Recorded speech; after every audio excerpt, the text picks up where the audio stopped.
Good morning. Meet അച്ചാറാണ്, meet അച്ചാർ. വറുത്ത് കരിച്ച് പൊരിച്ച് വെച്ച മീറ്റ് കഷ്ണങ്ങൾ. വിനാഗിരിയും മുളക് പൊടി, ഇഞ്ചി, വെളുത്തുള്ളി, പച്ചമുളക് എല്ലാം തിളക്കുന്നതിലോട്ടിട്ട് മിക്സ് ചെയ്ത് കഴിഞ്ഞാൽ മീറ്റ് അച്ചാർ. ഏത് മീറ്റ് വേണ്ടിക്കലും, ഏത് ഉണക്കമീൻ വേണ്ടിക്കലും, പച്ചമീൻ വേണ്ടിക്കലും, എന്ത് വേണമെങ്കിലും ഇതേപോലെ അച്ചാറിടാം. അച്ചാറിടൽ ചില ആൾക്കാർക്കെല്ലാം ഒരു വലിയ പണിയായിട്ടാണ് കാണുന്നത്. ഈസി അച്ചാർ. ഇവിടെ തണുപ്പായത് കാരണമല്ലേ ഞാൻ റിഫൈൻഡ് ഓയിലാണ് ഇട്ടേട്ടാ. എനിക്ക് എന്നാന്ന് എള്ളെണ്ണ, നല്ലെണ്ണ അതൊന്നും ഇഷ്ടമല്ല, അതിലൊന്നും ഇടുന്ന ഇഷ്ടമല്ല എനിക്ക്. വെളിച്ചെണ്ണ ഏറ്റവും നല്ല. ഇവിടെ തണുപ്പായത് കാരണം അച്ചാറാക്കി കഴിഞ്ഞാൽ ഹാർഡായി കിടക്കൂലേ വെളിച്ചെണ്ണ തണുപ്പിൻ്റെ സമയത്ത്. അതുകൊണ്ട് ഞാൻ റിഫൈൻഡ് ഇട്ടതാണ്. നമുക്ക് വെളിച്ചെണ്ണയിൽ അച്ചാറിട്ടാണ് ഏറ്റവും ഇഷ്ടം. അപ്പോൾ ചീനച്ചട്ടിയിൽ എണ്ണ ഒഴിച്ചു.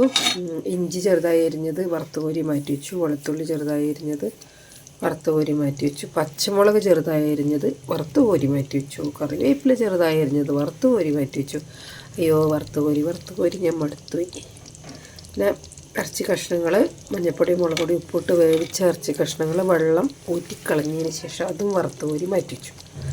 പിന്നെ എന്ത് ചെയ്തു, അതേ എണ്ണ കരിഞ്ഞൊന്നും പോയില്ലെങ്കിൽ അതേ എണ്ണയിൽ തന്നെ കുറച്ച് കൂടി എണ്ണ ഒഴിച്ച് ചെറുതായിട്ട് ചൂടാടും. എന്നിട്ട് തീ ഓഫ് ചെയ്തിട്ട് നമ്മൾ എന്ത് ചെയ്യണമെന്ന് വെച്ചാൽ കാശ്മീരി മുളക് പൊടി വിനാഗിരിയിൽ കുതിർത്ത് വെച്ചത് അതിലിട്ട് നല്ലപോലെ മിക്സ് ചെയ്ത് അതിലോട്ടേക്ക് ആവശ്യത്തിന് തിളപ്പിച്ചാറ്റിയ വെള്ളവും കൂടി ചേർത്ത്, ഞാൻ വേവിച്ച വെള്ളം ചേർത്ത് കേട്ടോ. ശരിക്കും തിളപ്പിച്ചാറ്റിയ വെള്ളമാണ് ചേർക്കുന്നത് നല്ലതായിരിക്കും. ഞാൻ വേവിച്ച് വെച്ച വെള്ളം തന്നെ ചേർത്തു. പിന്നെ കുറച്ചല്ലേ ഉള്ളൂ, പെട്ടെന്ന് കഴിച്ച് തീരുമല്ലോ.